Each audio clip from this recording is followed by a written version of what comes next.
Salut à tous, c'est Audrey, j'espère que vous avez faim. Aujourd'hui, dimanche 10h, c'est l'heure de la gourmandise. Et cette semaine, je vous ai préparé des îles flottantes, une version express parce que le caramel ne sera pas fait maison. Je triche un petit peu, il sera tout fait. Vous allez voir que c'est pas compliqué, on poche les blancs en neige. On prépare à côté en même temps une crème anglaise. Franchement, c'est très rapide à faire, faut juste patienter un petit peu que le tout refroidisse. Mais vous allez voir que vraiment ça vaut le coup. Allez, vous êtes prêts? C'est parti, toutes les étapes en vidéo. Pour cette recette, on aura besoin de 400 ml de lait, j'utilise du demi-écrémé. Ensuite, il faudra 100 ml de crème liquide entière, une belle gousse de vanille, 4 œufs en entier, une petite pincée de sel. Ici, j'ai 60 g de sucre, c'est du sucre cassonade blond. Et enfin, il faudra un petit peu de caramel tout fait. Si vous avez quelques petites amandes effilées pour la décoration, c'est le top. Allez, c'est parti pour cette recette. Alors c'est parti, je vais commencer avec la vanille. Donc là je vais tout simplement venir la fendre en deux. Et ensuite ce que je vais faire, c'est qu'avec le dos du couteau, je vais venir gratter la gousse de vanille. Et récupérer ce magnifique nectar. Regardez, regardez-moi ça, oh là là, ça fait trop envie. Du caviar, du caviar de vanille. La gousse, on ne la jette pas, je vais l'utiliser avec le lait. Je vous montre ça tout de suite. Dans une grande casserole. Sur un feu moyen, je vais ajouter le lait, la vanille, j'ajoute la gousse de vanille, j'ajoute la crème et je vais laisser comme ça sur un feu moyen, vraiment le temps que ça s'infuse, 4-5 minutes en gardant un œil dessus et ensuite il faudra juste le porter à petit frémissement et à ce moment-là on pourra couper le feu. Alors pendant que le lait est en train de chauffer tout doucement, je vais clarifier les œufs, c'est-à-dire je vais séparer les blancs des jaunes. Ensuite, ce que je vais faire, je vais ajouter une petite pincée de sel au blanc. Ça va aider à les faire monter en neige bien ferme. Je vais les battre. Ils sont montés en neige bien ferme et le test fatal, c'est de retourner tout simplement votre récipient. Si ça accroche bien au fond, n'ayez pas peur, c'est que les blancs sont assez fermes et sont bien montés. Donc là c'est impeccable, je vais réserver, je vais m'occuper maintenant du mélange avec les œufs. Je vais ajouter le sucre. Et là pareil, je pense que je changerai de récipient après, parce qu'il va être assez petit. Donc là je vais juste mélanger comme ça au début, parce que c'est assez volatile hein, le sucre. Voilà. Et là, il faut vraiment que ça double de volume et que ça blanchisse. Donc allez-y doucement au départ. Ok, donc là le mélange a bien blanchi, ça a doublé de volume. J'ai dû mélanger 2-3 minutes à peu près le fouet électrique. Il faut vraiment que ça ait cette texture. La préparation, celle-ci est prête, jaune avec le sucre. Les blancs en neige sont là, on les réserve. Je vais retourner regarder maintenant la casserole de lait. Ok, donc là je suis sur un petit feu doux moyen. C'est bon, c'est assez infusé. Donc ce que je vais faire maintenant, c'est que je vais augmenter le feu. Voilà, on met sur feu assez fort. Et là, il faut surveiller. Et dès que la petite ébullition apparaît, vous coupez le feu. Donc ça y est, c'est assez rapide, hein, comme le lait était quand même chaud déjà. Donc là, c'est bon, impeccable. Je coupe le feu. Alors, je retire la gousse de vanille. Ensuite, ce que je vais faire, c'est que je vais ajouter mon lait vanillé à la préparation jaune sucre. C'est juste qu'il faut l'ajouter au fur et à mesure parce que sinon, vous risquez de faire cuire le jaune d'œuf et là, ça serait vraiment raté. Donc, allez-y doucement. Avec un fouet électrique, j'avoue que c'est plutôt efficace, mais vous pouvez utiliser un fouet à la main, il n'y a pas de problème. Donc, sur vitesse 1 au minimum.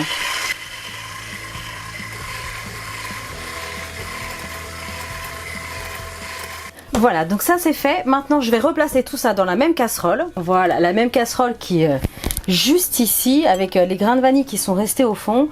Donc, on reverse tel quel. Attention, parce que là, la vanille, il y en a plein dans ce saladier. Donc, pensez à bien l'ajouter. Donc là, ce que je vais faire, l'opération vraiment délicate qui prend son temps. Donc, sur un feu minimum. Donc là, je vais mettre sur un feu doux. On va réchauffer pour épaissir légèrement la préparation. Et là, par contre, il faut vraiment mélanger sans arrêt. Hein. Vous ne pouvez pas partir faire autre chose à ce moment-là. Une crème anglaise, il faut la surveiller.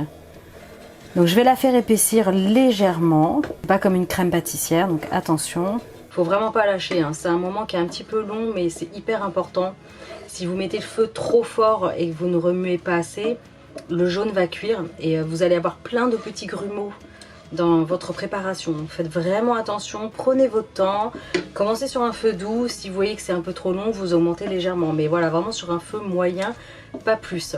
Donc là, c'est impeccable. Pour ma part, ça sent super bon. Oh là là là. Vous allez voir qu'en refroidissant, elle va gagner en épaisseur légèrement. Regardez comment c'est onctueux. Par contre, très important, il faut débarrasser tout de suite la crème anglaise de la casserole. Parce que comme la casserole évidemment est encore très chaude, elle va continuer de cuire.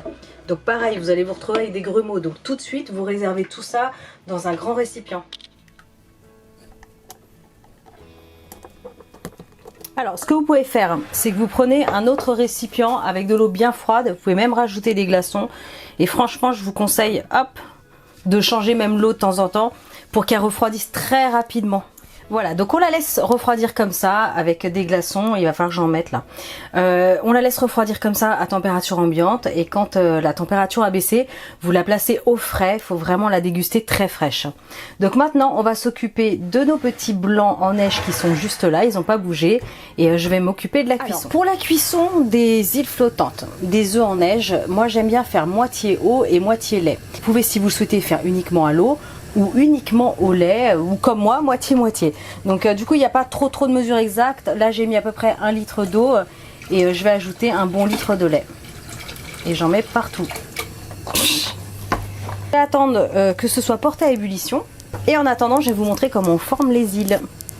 Alors, moi, ce que je fais, c'est que j'utilise un petit récipient comme ça. C'est une méthode, hein, vous n'êtes pas obligé de faire comme ça. Vous pouvez faire avec 2 cuillères à soupe pour former les œufs. Mais ce que j'aime bien, c'est leur donner tout de suite la forme en fait finale. Voilà.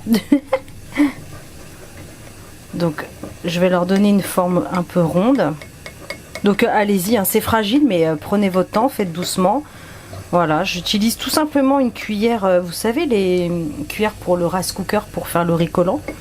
Donc voilà, mais vous pouvez utiliser tout à fait une cuillère à soupe hein, chez vous, une spatule en bois. Voilà, j'aime bien faire comme ça. Alors par contre, juste un petit truc. Ce qu'il faut préparer à l'avance, ce qui est important, préparer un grand plat ou une grande plaque à pâtisserie. Et ce qu'il faut faire, c'est mettre du papier absorbant en fait dans le fond. N'hésitez pas à mettre double couche. Une fois que nos blancs en neige seront pochés, il faudra les laisser comme ça sur du papier absorbant pendant au moins une bonne trentaine de minutes. Parce que sinon, si vous laissez de l'eau dedans, ça va être dramatique au moment de la dégustation. Donc là, j'ai formé déjà une première. Je vais vous montrer maintenant la cuisson. Alors quand il y a un petit frémissement comme sur la vidéo, je vais baisser quand même légèrement et là je vais venir pocher les blancs. Hop, c'est parti. Alors ça va assez vite, il faut compter 1 à 2 minutes de chaque côté. Donc baisser hein, s'il y a un petit peu trop de mousse de lait. Par contre juste éviter que ça se colle de trop. Opération délicate mais faisable, hein, faut pas vous inquiéter. Hein. Allez, ça fait un tout petit peu plus d'1 minute. Donc là, c'est l'opération délicate, comme je vous disais. Hop, avec une cuillère, une spatule, 2 cuillères, 2 spatules, comme vous voulez. Retournez délicatement la petite île. Hop, voilà. Et là, je vais prolonger encore d'une bonne petite minute, 1 minute 30. Ok, donc là, c'est bon. Ça fait une bonne petite minute 30 tranquille. Donc, on va les l'essorer légèrement. Enfin, on va les l'essorer. Attrapez-la vraiment avec délicatesse, retirez le lait et comme je vous disais, je les ai déposés sur du papier absorbant et il faut compter vraiment 30 bonnes minutes pour que l'eau s'échappe s'il y en a un petit peu à l'intérieur, donc c'est vraiment important. Je continue, je vais faire cuire les 2 dernières, même procédé. Entre temps, la crème anglaise a bien refroidi, j'ai retiré le bain-marie avec de l'eau froide et vous voyez. Et là, elle a une superbe consistance. Donc, ce que je vais faire, c'est que je vais filmer au contact. Filmer au contact, c'est tout simplement, il faut que ça touche votre préparation. Ça va juste éviter en fait qu'il y ait un petit dépôt, une petite croûte qui se forme. Donc, allez-y, il faut vraiment filmer au contact. Il faut que ce soit vraiment en contact. Donc là, je vais la placer au frais. Maintenant qu'elle a bien refroidi à température ambiante, je vais la placer au frais et je vais attendre une bonne petite heure. Allez, à tout de suite.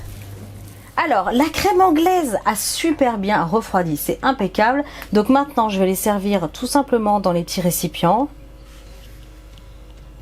Alors, une louche, 2 louches, hein, suivant le niveau de gourmandise.